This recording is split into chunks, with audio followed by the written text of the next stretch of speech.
Bom, eu sou o César Luciano Filomena, tenho formação em ciência política, sou doutor em ciência política, mestre em ciências sociais,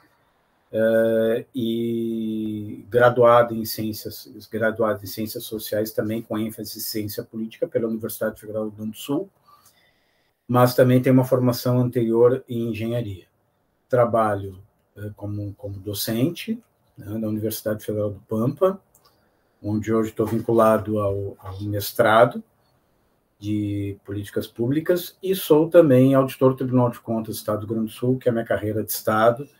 onde trabalho frequentemente com controle público, controle de gastos, controle da regularidade dos atos administrativos, que é a minha atividade econômica principal. Bom, na proposta que nós temos aqui, a ideia é que consiga falar um pouco dessa interlocução, ou, na verdade, dessa relação entre política pública e política, né? Que são aspectos, muitas vezes, quando a gente faz uma leitura muito mais vista dentro da tradição, que é a tradição das políticas públicas dos Estados Unidos, da tradição anglicana de políticas públicas, a ideia é que essas duas coisas são duas coisas apartadas. Já existe todo um debate no mundo que diz, olha, é muito difícil apartar a política das políticas públicas. Na verdade, há uma ideia que há uma indissociabilidade entre ambas. Até porque, isso pretendo explicar ao longo da fala, além de elas serem indissociáveis, a política ela tem uma dependência, a política pública propriamente dita, ela tem uma dependência da vontade de quem governa ou da vontade de quem gere os recursos. Quando eu fiz minha tese, isso já faz aí 10 anos, né, ou mais, eu começava a minha tese dizendo nada é objeto de maior cobiça na política que controlar os recursos do Estado. E uma das formas da manifestação desses recursos do Estado é exatamente através das políticas públicas, que aqui eu faço uma relação entre políticas públicas não apenas como a ideia de programas e outros termos que, de algum modo, parecem como sinônimos dela, mas como políticas públicas no sentido de diretrizes de quem comanda, de quem tem o poder, de quem governa e para quem ele faz, né? Eu acho que essa é a grande discussão, porque a política, por um lado, é disputa pelo poder, é uma ideia de conflito. Por outro lado, as políticas, essa ideia de diretrizes, né, elas são ações de governo, se implicam em decisões, em forma de agir, né, que se traduzem, como eu já disse antes, em programas e outras formas. Existe uma ideia um pouco geral da política, que é do Dewey, que diz que o público fala, né, quando fala de políticas públicas, se traduz esse termo como se fosse o público e seus problemas, né? Mas talvez a melhor tradução para isso, eu acho que talvez seja a do Dye, onde ele diz o seguinte: quando eu vou olhar a política por Robert Dye, que é um estadunidense, eu acho que é um pouco mais ligado à área da administração, mas que é um autor bastante reconhecido da área da política, né? Que diz que política pública é tudo que os governos fazem ou não fazem. Então, ele coloca assim, dessa maneira bem pragmática da política, porque dá uma ideia de que não fazer também é política, é uma política pública, né?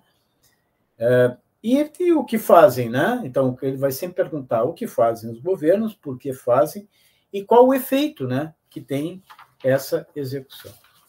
E eu acho que talvez isso seja reforçado também, usando um pouco essa tradição estadunidense, muito naquelas tipologias que o Lowy produz, que é o Robert Lowy, que também é outro famoso cientista político estadunidense, que tem um livro tradicional, né, The End of the Liberalism, né, que ele trabalha, em que onde ele vai criar onde ele vai criar uma correlação, um tipo de uma relação que existe entre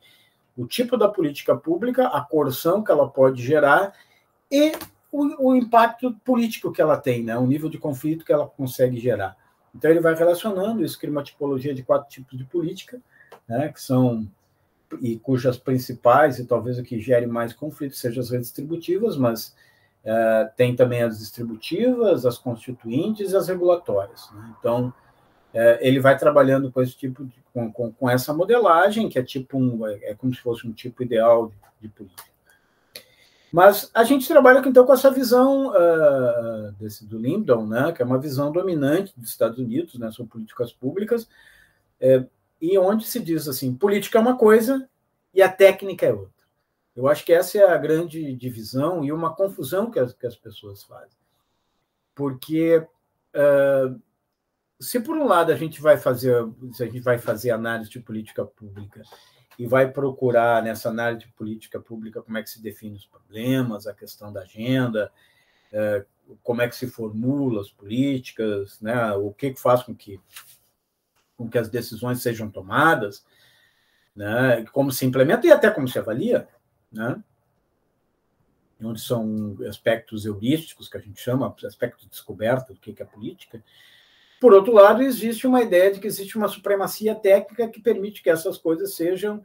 vistas numa perspectiva de que, bom, a política está fora disso, é o técnico, né? O que, de alguma forma, tem um valor prescritivo, apoia a tomada de decisão de quem governa e que inclui principalmente ferramentas. Então, na verdade, é uma ideia de que, bom, as ferramentas de avaliação das políticas elas estão dissociadas da política propriamente dita. Eu discordo disso, até porque, por exemplo, esses think tanks, que são grupos que influenciam a elaboração das políticas, eles são, em larga medida, apesar desse advocacy que eles têm para eles mesmos, né, de que eles têm essa tecnicidade, essa capacidade. Também é verdade que, quando eles fazem uma leitura, quando a gente põe um óculos e vai olhar a política, se eu tivesse óculos pintado de vermelho, eu vou enxergar tudo vermelho. Se eu tivesse óculos pintado de azul, eu vou enxergar tudo azul. A isso a gente relaciona a ideia da ontologia, ou seja, da visão de mundo, associada a uma explicação lógica, racional para isso, que é a ideia da epistemologia. Então, essas classificações me fazem pensar bastante a política nesse aspecto. Bom, política, governo e vontade são coisas que andam em conjunto. Elas não são dissociadas e elas, pela natureza que têm, como o próprio Lowe escreveu, elas criam, dependendo do alcance que elas têm, dependendo da coerção que elas geram, desse alcance mais local e dessa relação que hoje existe com a política nessa fase de centralização da política que a gente tem tomado no Brasil, né? Recentemente, nós temos períodos, né, onde a Federação Brasileira é mais descentralizada. Acho que em 88 se procurou reforçar essa descentralização, mas logo em seguida isso foi sendo retomado e hoje, inclusive, os impostos, tanto do Estado e federais, com a mudança da reforma tributária que nós tivemos agora, talvez, inclusive, recentralize muito mais a República, né? Apesar de que nós temos aqui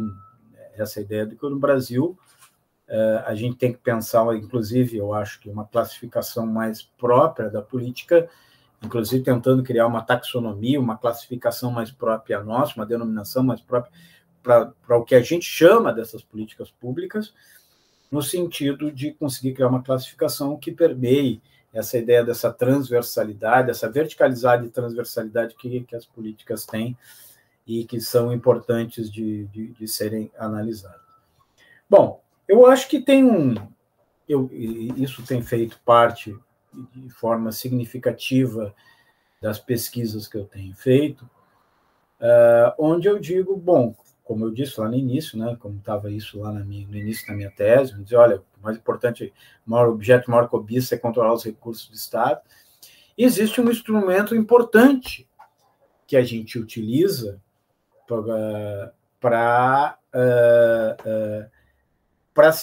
tanto para a gente planejar as políticas, e deveria ser assim, em tese, como também para a gente controlar as políticas, saber onde que os recursos estão aplicados. O orçamento público talvez seja um dos melhores retratos que tem, e por isso ele deve ser bem feito, deve ter o apuro de quem faz o orçamento, de ter a percepção de que aquilo que é colocado como um planejamento, orçamento é planejamento, né?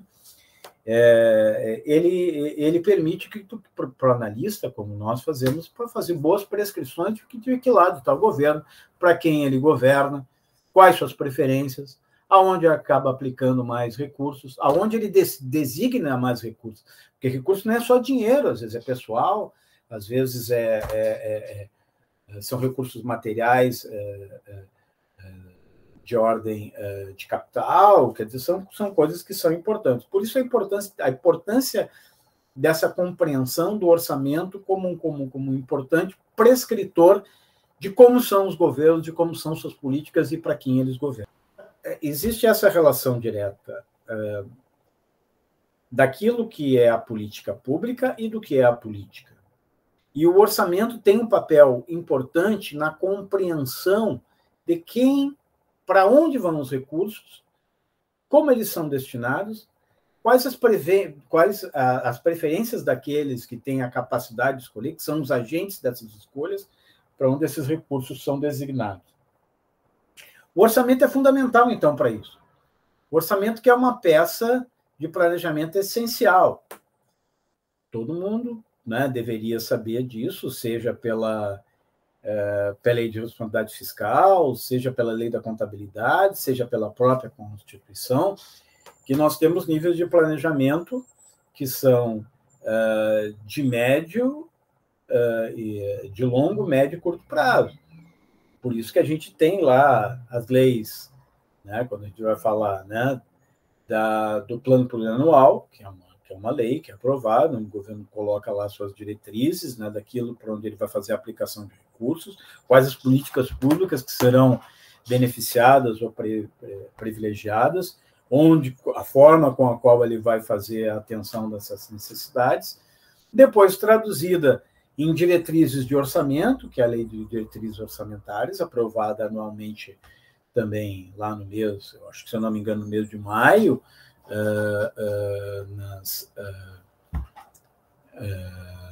nos legislativos, sejam estaduais, nacionais e locais, as prefeituras, né? Ou então a própria lei orçamentária anual, que é aquela lei que depois tu vai no detalhamento, tu vai dizendo onde que tu vai botar recurso, já tem o nome do programa, já tem já tem a rubrica, que é aquele númerozinho específico onde tu vai colocando esse dinheiro. E isso diz muito, né, naquilo que é o planejamento propriamente dito. E esse processo de planejamento ele pode ser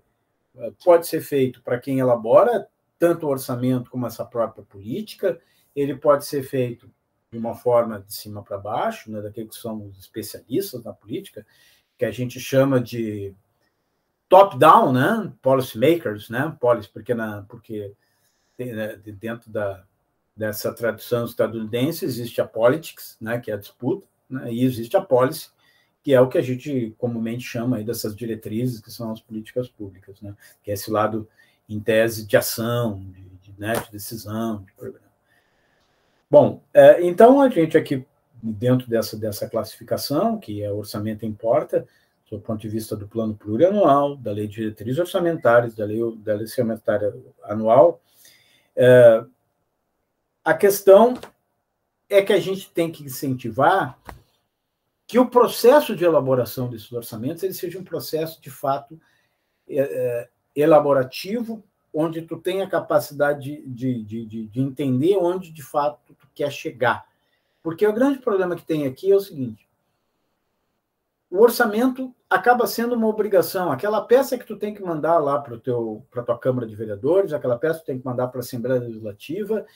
no qual a necessário balanceamento daquilo que tu teve, fazer o balanço daquilo que tu teve nos anos anteriores, o ajuste dos gastos em cada uma dessas áreas, mediante as necessidades reais, não seja feito. E a gente tem que começar a fazer uma análise e também o cuidado de quem trabalha com isso, de tentar fazer com que o orçamento, aquilo que é o planejado, depois se aproxime bastante daquilo que tenha que ser o executado. Até porque qualquer mudança que tenha que ter no orçamento, ela também tem que ser aprovada pelo Poder Legislativo, porque isso passa, no mínimo, né, por duas casas, a Casa do Executivo e a Casa do Poder Legislativo como autorizador, né, porque a gente governa segundo leis, né? É importante dizer isso. Tudo que os governos fazem é institucional, é na base de lei, de decretos, de normativas, de atos normativos que são passíveis de fiscalização. E é isso que também, de alguma forma, esse que vos fala também faz. Ele faz o controle desses atos normativos, vendo se eles estão de acordo ou não, esses atos normativos, dessas leis, desses decretos, né, para ver se eles estão também de acordo ou não com aquilo que está lá escrito na Lei de Diretrizes Orçamentárias, na Lei Orçamentária Anual e no Plano Plurianual. Então, essas coisas são importantes e do qual permitem, nessa perspectiva de controle, um exercício de accountability, que é feito por parte dos tribunais de contas, que a gente chama como accountability horizontal, que são órgãos staffs ou órgãos independentes de governo que atuam e auditam diretamente as contas daqueles que têm a obrigação de prestar suas contas sobre a regularidade da aplicação dos recursos públicos, nessa adequação com relação ao orçamento, essa adequação com relação às bases legais. Eu me alinho mais à teoria do O'Donnell, onde essa ideia de accountability social é uma ideia associada ao que a gente chama de accountability vertical. Então, o O'Donnell, que é um importante cientista político de língua latina, talvez o mais importante cientista político que nós tivemos na América Latina, Jerome O'Donnell, em que essa é a classificação que tem, né? Que nós vamos fazer essa divisão do controle que é feito entre órgãos de governo, né? ou staffs de Estado, que é o que a gente chama de contabilidade horizontal, e aquilo que é permitido para a cidadania exercer a cidadania através desse accountability vertical ou numa classificação específica desse accountability vertical lá, que é a accountability social. Eu acho que acho que isso tem importância, é algo que permite que se compreenda esse papel indissociável da política, da ideia desse planejamento, desse pensar a política, dessa ideia de que a política, sim, ela tem preferências, ela gera conflitos, e as políticas públicas fazem parte dessa, como diria o Lowe, né, dessas arenas da política, mas que, de algum modo, a construção desse orçamento, que, poxa, o mais legal ainda é ter condições de construir esse orçamento de forma participativa, que traga a cidadania para discutir aonde vão ser aplicados os recursos, né? E isso, existem experiências bacanas hoje de governos que fazem isso, que se consorciam também com o Poder Legislativo nessa tarefa, e permite, então, que se equacione esses desafios, esses conflitos da política, né, com as necessidades da policy, né, que são as políticas públicas, como a gente disse, assim, a necessidade política como disputa com a política como políticas públicas. E para isso talvez valha a pena, né, talvez a gente começar a pensar bastante em como fazê-lo e olhar um pouco, ao invés, né, daquele planejamento estratégico mais no modelo estadunidense, também olhar para um exemplo, né, do Carlos Matos, né, do planejamento, Adeus, Senhor Presidente, talvez o livro mais clássico dele, e que talvez devia ser uma leitura obrigatória de todas. Eu tenho ele aqui, inclusive, que talvez fosse uma leitura obrigatória, né, de planejamento de governos, que ajudaria bastante a compreender a necessidade de que o orçamento público, como elemento de planejamento, fosse levado de forma mais contundente, de forma mais séria, de forma mais prescritiva, compreensiva pelos próprios governos, para que ele se tornasse algo que pudesse ser bastante útil até para a forma de governar e para estabelecer os limites necessários e os ajustes necessários ao longo do tempo para um bom governo. O caso brasileiro é um caso sui generis, porque muitas vezes se tenta importar esse modelo de federalismo, confederação, a gente busca modelos que tentam melhorar o nosso. O caso brasileiro é um caso muito interessante. Primeiro, porque nós temos 3 entes federados. Não é assim, por exemplo, na nossa vizinha Argentina, que também é uma federação. No Brasil, os nossos 3 entes federados são a União, os estados e os municípios. E todos eles têm autonomia, capacidade de arrecadar impostos, não são taxas, impostos, né, cuja aplicação é livre, porque aqui tem uma diferença entre taxa e imposto. Taxa eu só posso aplicar naquilo sobre o que eu taxei. E imposto não, imposto é livre, eu tenho livre aplicação, posso colocar onde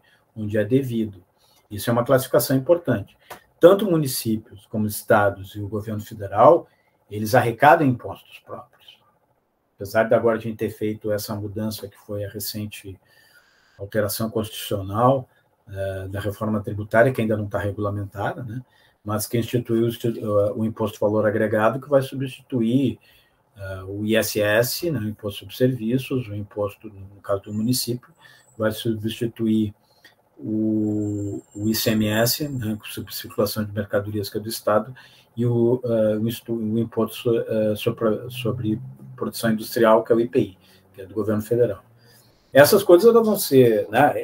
elas significam, nessa reorganização que a gente tem, que, por um lado, consegue acomodar bem as elites locais, as elites políticas locais, porque são esferas de poder diferentes, mas que distribuem, de alguma forma, as dificuldades, mas também os benefícios da política.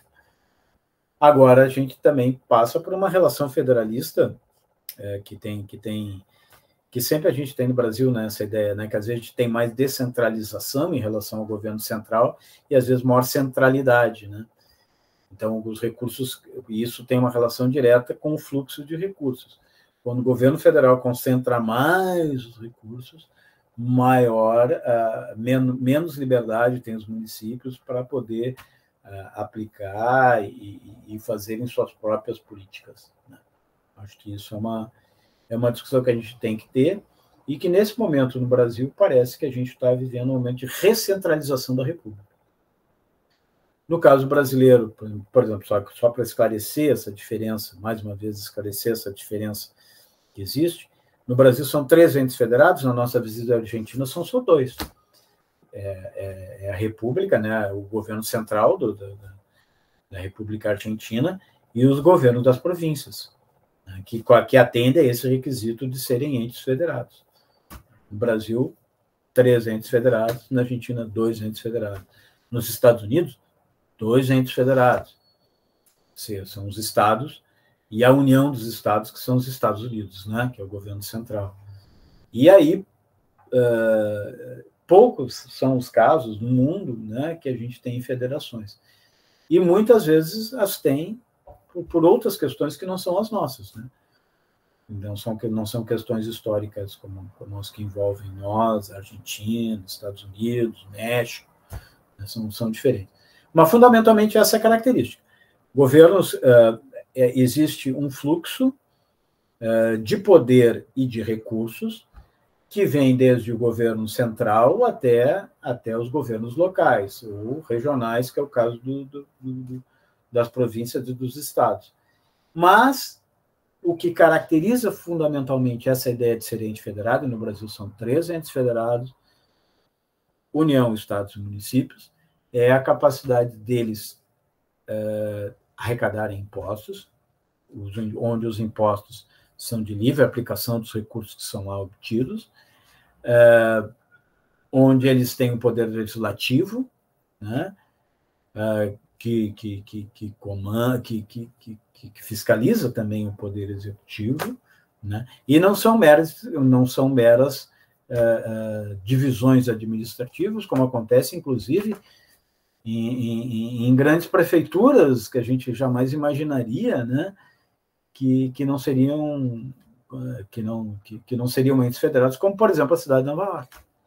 né, que depende do repasse de recursos, da forma da gente conseguir equacionar bem as nossas diferenças e também conseguir organizar as ações e as políticas,